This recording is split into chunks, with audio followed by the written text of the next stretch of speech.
2025 has ended, and now we're left with only one question. No, it's not the furry game of the year. I still have a lot of games I need to get through for that. I'm talking about who is the furry husbando and waifu of the year. I do actually have a few rules for this, namely that the character must have arrived this year as either a new addition to a pre-existing thing or not technically coming out this year but getting a new movie or something that did come out this year. One of the best examples I can think of is actually Meta Freddy from Dislight. Dislight as a game came out years ago, but he's a new addition that arrived this year, so he is eligible. Or someone like Morgana being eligible because despite not coming out this year, he is featured in a new piece of content from this year, that being Persona 5's gacha game. Do you all understand? I hope so, because I'm not going over it again. I have narrowed it down with the help of the internet, so let's take a look at our candidates. The first of which will be Sonar from Dispatch.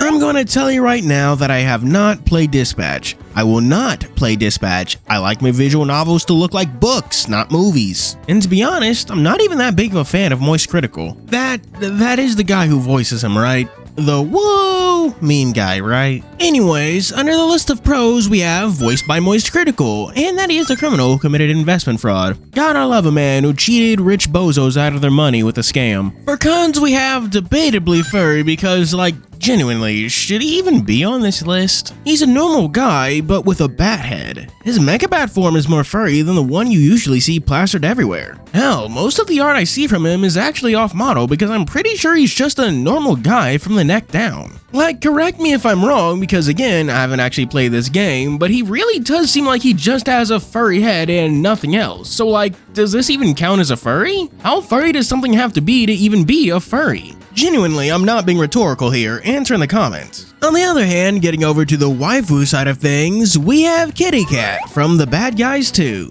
I was actually tempted to put Diane Foxington on this list, but I felt like I should prioritize characters who are like actually new and stuff. While I haven't actually watched The Bad Guys 2, from what I've read about her online, she appears to be evil. And I need you to know that while I support women's rights, I support women's wrongs even more, so we're gonna list that as a pro. She's also buff and muscular, which is fairly unique for women in general, let alone animated ones from a major motion picture. A fact no one who has drawn her will ever let me forget because oh my god, you think they were bar artists with the effort they put into her muscles. Even the filmmakers were in on it. Look at some of the concept art I found on the wiki. For cons, we're going to put Forever in the Shadow of Diane Foxington. I'm sorry, but she will never surpass her. Diane has her beat in like every way. The Orange Bastard is basically the modern version of Crystal from Star Fox, and you are not beating that. Hell, Diane herself practically lives in fear of the day Nintendo remembers they can make a Star Fox game because that blue bastard will come back to take her throne with a vengeance. The next character was going to be Asgore, specifically because that Bergen trucking meme was one of the biggest things of the year. However, while the new chapters do actually count, Asgore himself was actually from Chapter 1, which was way earlier, so he's off limits. Even if Drunk Asgore is debatably a different character because he's a meme, he doesn't count.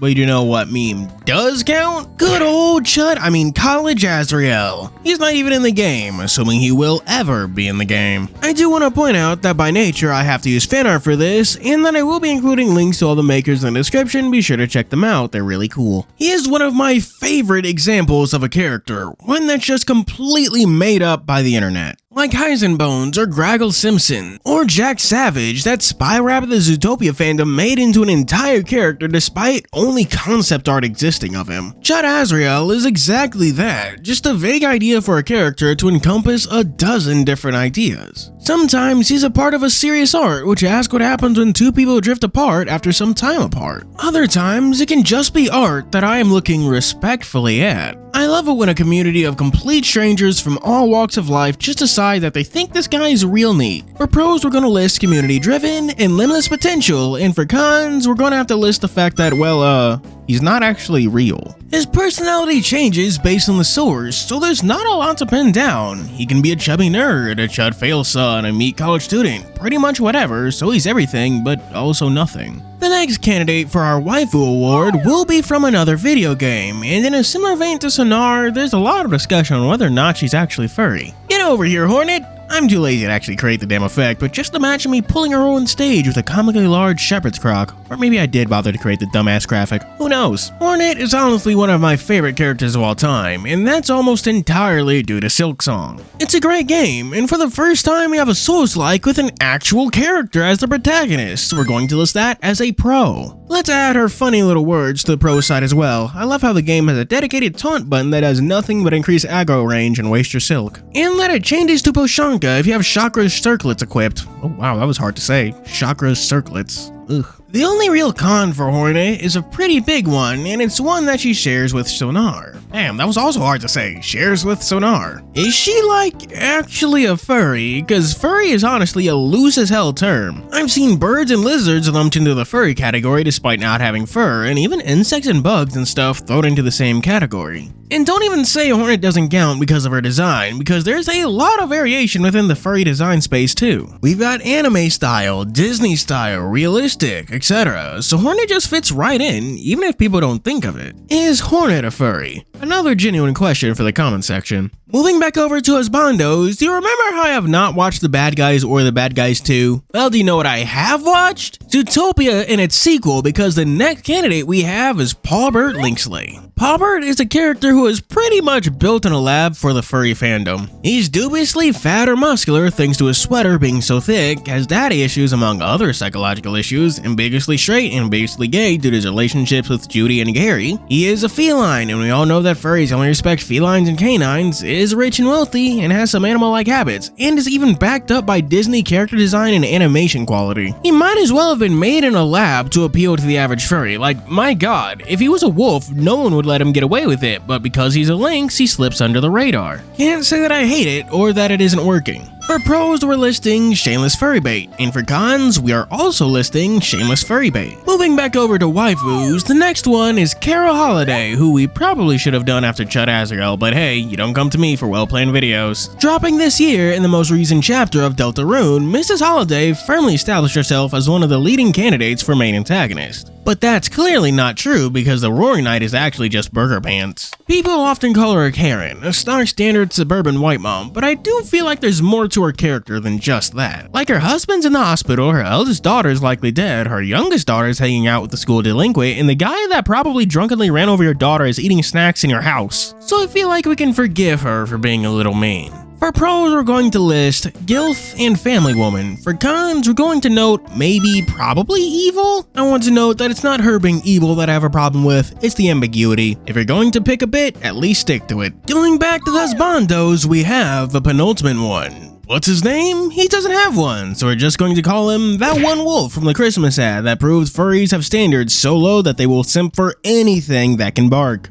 Or for short, the wolf. To give some context, the French supermarket chain created an ad centered around a wolf that wants to be accepted by the other forest critters. Since he can't, you know, eat them, he decides to learn how to cook other kinds of dishes. And no, he's not vegetarian, we see him eat fish, damn it. It's genuinely a really cute ad, especially when the story itself is framed as a story being told. We're going to list the overall cuteness as a pro because, oh my god, it is so saccharine sweet. The fact that this was human-made at the same time Coca-Cola is doing their horrible AI ad bullshit makes it even better. For cons, we have proof that furries have no standards, like, at all. All it took was a good ad for this guy to worm his way into the Furry of the Year discussions. Their standards are so low that the devil himself is stepping over them on his way to work. The next one we have is the penultimate waifu, and I gotta admit, it was hard narrowing it down, but the only character I could see as a reasonable one was Potara from Zenless Zone Zero. Say what you will about gachas, say what you will about Zenless Zone Zero, but my god do they know how to sell characters because she practically has her thighs wrapped around the head of some members of our community. I used to play Zenless Zone Zero, but I kinda stopped simply due to not being able to fit another gacha into my schedule. I wish the game did bother more with furries, and it's a little shocking how we only got the game's first female furry in 2025. We're going to put women representation in the pros, and fun fact, she actually released during Women's Month, which is neat. She's also apparently not that bad either, placing in the middle of the tier list from what I've seen, so while that's not a pro, it's also not a con, and she should be grateful for that. Sadly, for cons, we're going to have to put from a gacha game, and I'd be lying if I said that wasn't a big con, but she's only A rank, so she's not impossible to obtain though. And now, for the final husbando candidate,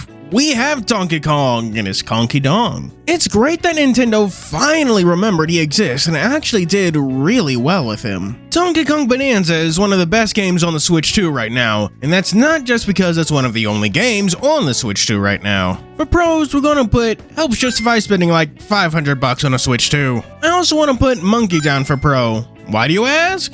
The answer is quite simple really. It's because Monkey. For cons, we're going to put that DLC down. That was some whack-ass nonsense if I've ever seen one. And for our final candidate and final waifu, we have good old Nicole Watterson. Usually she wouldn't be eligible, but guess what show got a revival in 2025? You know what's even crazier? Apparently it also got a second season that aired in quick succession. Yeah, Stranger Things takes 5 years to put out a single season, and Gumball just slapped 2 on the table like it's his own dick. Anyways, Nicole is a super popular furry character, which fits because she's from a super popular show. She's the super strict mom of the protagonist, who has anime superpowers and works at a rainbow factory or something. It doesn't really matter, the show is episodic in nature, and Nicole is always one of the best characters. When she serves as one of the protagonists or the antagonist, she's always there for her kids and husband, defining what it means to be a family guy. Of course, we're gonna put that in the pros, and you may not believe it, but she is canonically a chubby chaser. Yes, actually. Would I ever lie to you? When Richard got buffed, someone asked the director what she would think of it, and he said, quote unquote,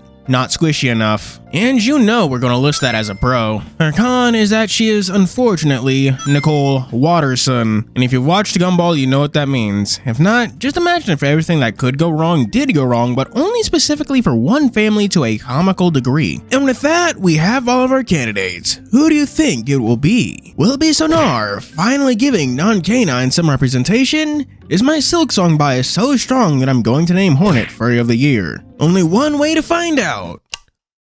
The Furry of 2025 is... Clair Obscur, Expédition 33! Thank you for watching, do be sure to like and subscribe, but now we do have to do our Patreon shoutouts. We've got Wolfrix, Makoides, Garen Lafayette, Chiron, and Zora Chow, the Space Cowboys. Just as a reward for watching this long, in all seriousness, if I had to give a reward to a candidate, I'd probably give it to that wolf from that one Christmas ad. Mostly because I think it'd be funny, and above everything else, I am committed to my dumb little bits. Anyways, do be sure to like and subscribe. As always, this is your host FURRY, signing out.